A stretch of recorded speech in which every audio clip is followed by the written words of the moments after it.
Les présidents d'université réclament la réouverture des universités dès le mois de janvier et non pas en février. Ils estiment que les étudiants sont mis en difficulté par les cours à distance. Il faut dire que la détresse morale des étudiants tuera plus à terme que le virus, alerte ces présidents dans une tribune.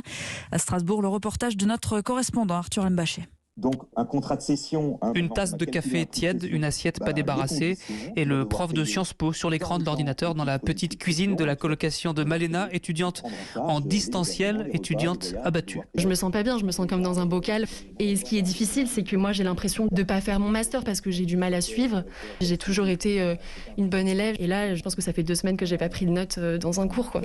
Oui, je suis triste, je renonce à des années qui sont charnières dans ma vie. Donc oui, je me sens plus fragile que ce que j'étais avant, alors que j'ai toujours eu un mental d'acier, quoi. Pour ne pas flancher dans les 9 mètres carrés de sa chambre d'étudiante, Fanny, elle, s'astreint à une discipline quasi monacale. Donc le réveil le matin, toujours la même heure. Moi, c'est 7h30 le matin.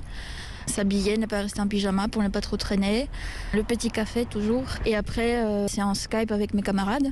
C'est agréable de voir des gens par caméra, de les voir bosser aussi, ça motive. Vous bossez en silence, voilà. Chacun dans son coin, mais en pouvant vous regarder les uns les autres. Exact. Et après 2 à 3 heures de travail, la pause, 20 minutes, Netflix, une série, un épisode, pas 2. Strasbourg, Arthur Mbaché, Europe 1.